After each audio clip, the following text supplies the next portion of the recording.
It's time for Michigan's retirement coach, Mike Douglas. And we're glad you're here with Michigan's retirement coach, certified financial planner, Mr. Mike Douglas, who is here to help you, coach you through all of the things that need to be planned for.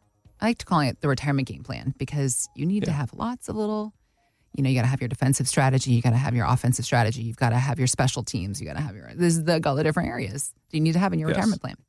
Michigan's retirementcoach.com is where you can start that conversation. You can also click on the links we've got posted in the show notes. And don't forget to subscribe to our YouTube channel.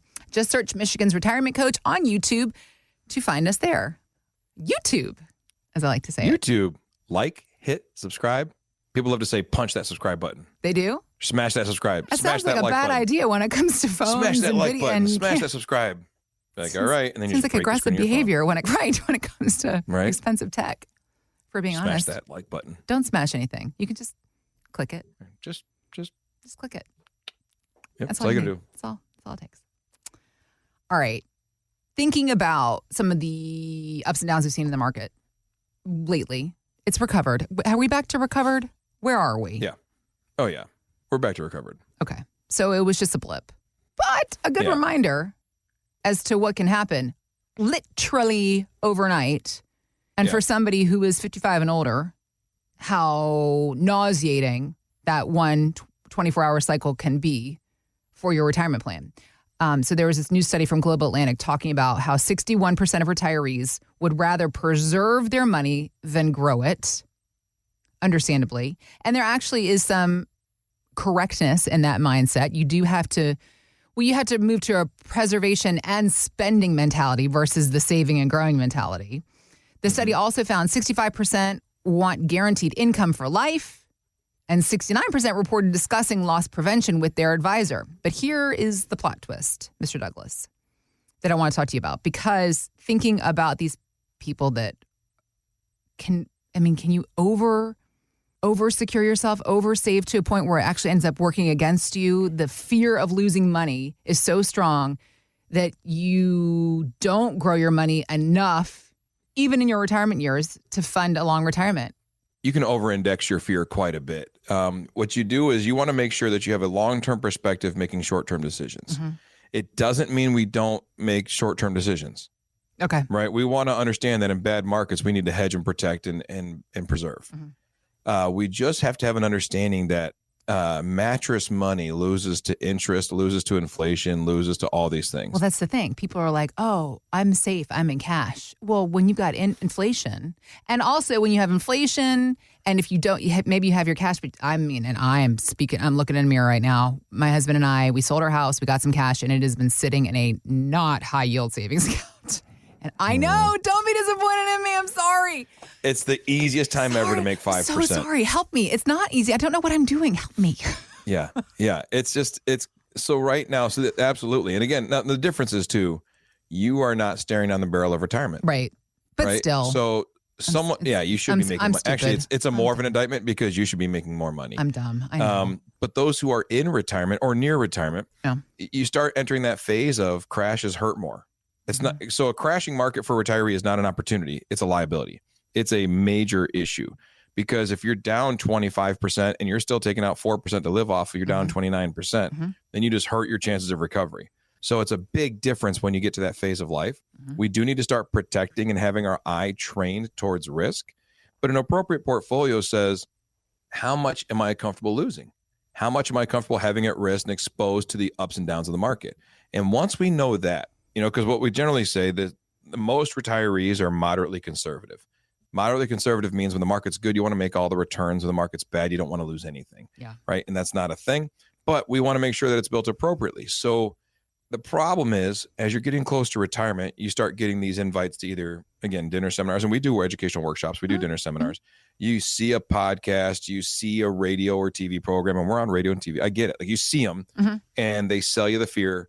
And then they say, all right, are you afraid of losing? Yes, I'm afraid of losing. All right, well, then come work with me. And then they have you take a 10-question risk tolerance questionnaire, and you come out to moderately conservative. And they throw you in a blend of 30 or 40 funds and say, let's check on it every 90 to 120 or 180 days. And it's a rebalancing model. And again, there's nothing wrong with elements of that, but we need to understand risk on a much more detailed portfolio plan. So what we do is we look at risk in 3 formats. You want to understand what your risk tolerance is, which is your gut reaction, your visceral reaction to risk. Am I okay with losing money? Some people come in and they say, I'm very conservative. I don't want to lose anything. And then we go run the numbers out and say, unfortunately, because of what you have saved versus what you want to spend, you actually need to go make some money in the market to make it work. So that's one side. Okay. Other people come in and they say, I'm very aggressive. I'm still trying to recover from 2008. I'm trying to recover all these things. And they're very concerned and they want to be aggressive. And then we show them the numbers and say, you can live on 1% return the rest of your life and never spend this money. So do you want to be aggressive? And they say, oh, well, I guess maybe I don't have to anymore. Right. Okay. So we want to understand where you are, but then we also understand, so that's risk tolerance is who you are. Risk capacity is your portfolio. How much can my portfolio afford to lose before it becomes difficult or detrimental to recover? So for example, if you're not pulling money out, right? Let's say you've retired, you've got some savings, your pension, your Social Security, and you're not actually touching your investments. The market drops 20%. As long as you're not withdrawing and you can hang in there, it's going to work itself out. It's not going to be a big deal. We don't want to lose 50%, but you can recover easier than if you're withdrawing money because every withdrawal compounds the losses. So if you're losing 20% in the market and you're taking out 5%, you're down 25%. So we want to make sure we're very wise about that. And so risk capacity is how much can your portfolio afford to lose and still be likely to recover over time. Okay. That's risk capacity. The final is risk requirement. What is the lowest rate of return you can get and still be okay? Like, for example, I give you with the aggressive clients who come in. Yeah. They come, not aggressive clients, but aggressive risk tolerance clients. They're not aggressive people. They're just aggressive risk tolerance. And they come in and they say, hey, I like being aggressive. And I say, you could live on 1%. You know, for example, we've had a couple different people that come in with a couple $1 million. And as we talk, they'll have 2 different perspectives. One person will say, I've got $3 million. I can lose $1 million and still have $2 million. So I can be aggressive. Okay. Other people come in and say, I've got $3 million. Why wouldn't I just earn 3% a year, take that $90,000, live off of it, and then don't touch the $3 million? Let's be as conservative as we can and get the 3%. It's just different strokes for different folks. It's figuring out what's appropriate. But we want to figure out your risk requirement, risk capacity, risk tolerance. That is a balanced risk portfolio. It's a whole different way of looking at your money rather than saying, all right, well, how much, what am I comfortable with? Because that's just one piece. Yeah. Some people's comfort is completely dichotomous from their requirement or what needs to happen in their life. And so we get these feelings, especially out of a crash. If you come out of a crash year, 2008, 2009, people were very sensitive to losses. Sure. 2022. Yeah. We had, it's kind of a funny example. We had a client who came in. She'd been with us for several years, but in 2022, she came in and we were talking through how much risk she wanted in her portfolio. And this is February of 22. And so in that, we were at the start of a market crash. The market was down about 7% in January of 22. Russia had put people on the border of Ukraine. We had all these things that were affecting world politics. Yeah. And the market looked like it was going to continue to crash. And so when she took this risk assessment, we ran the numbers out and said, where do you sit? Well, her on a score of 1 to 99, 99 being the most aggressive number she could possibly get, and 1 being the most conservative, she landed at about a 20. I mean, very conservative, which is indicative of a crashing market response. Because again, the risk tolerance is a visceral, it's your gut reaction. Market's crashing, I'm not aggressive. And that happens to be the timing of when she took the test. Okay. So she takes it, gets a 20, and we build, and I say, is that where we want to be? And we look at it, it's like she doesn't need this money. She doesn't have to be aggressive. She doesn't have to be conservative. Whatever she wants. The numbers worked out on the other side. Okay. We ran it. She's comfortable. Let's be conservative. So we put it in there, put it in conservative and didn't touch it. Come back around, 2023 comes, and all of a sudden the market's going gangbusters. And she's saying, why am I not participating in more of these gains? And I said, we sent you a risk assessment. We should maybe consider bumping your risk up. Well, all of a sudden now, during a good market, her score came back in at about a 55. Really? On a scale of 1 to 99. Got it. Significantly more risky. Yeah. So risk tolerance is malleable. It does change sometimes according to environments. And someone who says it doesn't, I don't think they're being honest about our lives. That's right. Right? Yes. My mood changes when I'm hungry. Like I'm a different, like the Snickers commercials, right? You're not yourself when you're hungry. Don't tell me that my feelings about money don't change based on world policy when a blood sugar drop can turn me into the Grinch. Yeah. Right. So, and this is much more significant than a blood sugar drop. And so we're talking about a major thing that will change your mood, and your mood affects your decision making. Right. I mean, I've got 4 kids. Kimberly's a wonderful pregnant person. Like, I hear these crazy stories about people when they're pregnant. Yeah. Right? Kimberly's wonderfully sweet when she's pregnant. Some people she's are great at being pregnant. Gentle. Yeah. She's very good at it, except this one time. And I'm going to share the one time because it's a funny story. So I was on a workout plan with a buddy of mine. And so we were eating these certain meal plans. And part of our meal plan was a yogurt granola breakfast, and then basically very strict food after that. Okay. And so I went and bought low-fat yogurt for breakfast for myself. Right. I always have bought low-fat. I've never bought whole-fat anything for me. I bought low-fat yogurt in a very cheap granola, whatever. So she comes out of the kitchen. She's holding this yogurt. She goes, "What is this? What's this mean?" I'm like, "What do you mean? What does this mean?" She goes, "Saying I'm Am fat?" I I fat? said, What are we talking about here? And she goes, Kimberly. "Why would you buy low-fat yogurt?" I said, "That's not for you. Quit touching my yogurt." And she was like, "What?" I said, "You never asked for yogurt. I didn't buy you yogurt." But it just goes to show who a perfectly rational, regular person in a moment of like hormones or feelings Weakness, or sensitivity, yes. how we can change it. And that's yogurt. And it's a funny little story that we love and share because and if she was actually a bad pregnant person, I wouldn't share that story. Right. But she was very good at it. And that's our fun moment. It was our first kid too. So it's even better. I'm like, she got over it and it never happened again. Right. But that's just a little thing. And yet when you get your finances involved and your life savings and everything you've been working for, we're told don't get emotional. Right. That's not real. That's right. I'm going to get emotional. I get mad if interest rates go high and and my car gets more expensive, much less my entire life savings being up for grabs.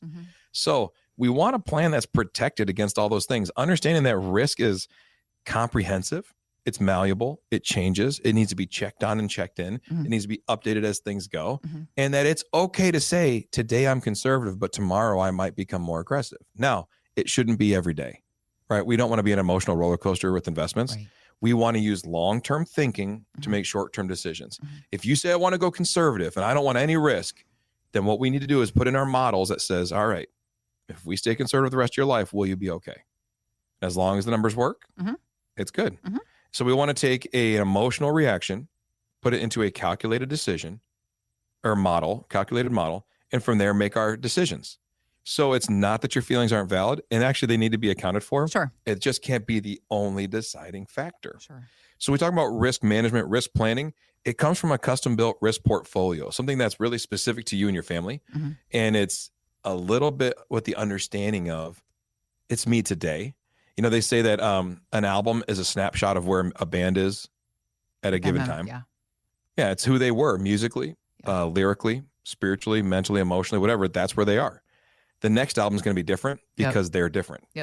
Your risk tolerance, your risk capacity, your risk portfolio, this all is going to change now based on what's going on in the market and interest rates and all these different things. That is what building a good plan is all about. It's understanding who you are. And not letting the investments dictate your life, but let your life inform how the investment should go, and have these things work hand in hand. It's kind of this idea of like technology, science, emotions, personality, all coming together to build this perfect retirement plan for you and for what makes sense for your family. On our website, michigansretirementcoach.com, there is a button that says start your retirement roadmap today. That is the button that you click that button, smash that button, right? And when you do that, it's going to engage a conversation with us where we're going to say, hey, let's get to understand who you are and let's start building out a custom risk portfolio for you. That way you can understand even more about who you are. Right. You can understand not just how I feel, but are my feelings and my finances congruent? And do my feelings and my finances being congruent, does that line up with my future? Because sometimes we just try to make sure, well, here's my feelings. Do my finances line up with my feelings? Yes. Well, then I'm all good. Not if it screws up your future.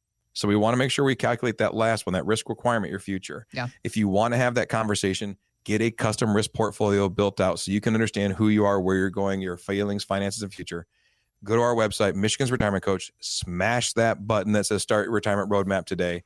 And we'll have that conversation, get to know you, get to know your family, and figure out what makes the most sense for you. Because at Life Plan Financial Design, your feelings matter, not one of these calculated banks that just tell you to You're a person. Just write it not an out. account number, but don't be as emotional as a person, right? It's a little bit of this. It's a little bit of that, right? Again, it's about finding the balance. That's why you're here. Yeah. That's why you have a job. Long-term helping information and education help us find to the make balance. short-term decisions. Yeah. MichigansRetirementCoach.com, again, is the website. We also have links posted in the show notes, so you can just click there or smash there if you do so feel inclined to ruin whatever device you are watching or listening from right now. MichigansRetirementCoach.com. Thanks for listening to Michigan's Retirement Coach with Mike Douglas. To learn more, visit mylifeplanfinancial.com. Michael Douglas is an investment advisor representative of Stewards Wealth Planning, LLC, a registered investment advisor. Financial professionals are not licensed in all 50 states. To find out if Michael Douglas is licensed in your state, please call 517-323-7526. Stewards Wealth Planning, LLC is not affiliated with nor endorsed by the Social Security Administration or any other government agency and does not provide legal or tax advice. Annuity guarantees rely solely on the financial strength and claims-paying ability of the issuing insurance company. By contacting us, you may be provided with information about insurance and annuity products offered through Michael B. Douglas, NPN number 9650939.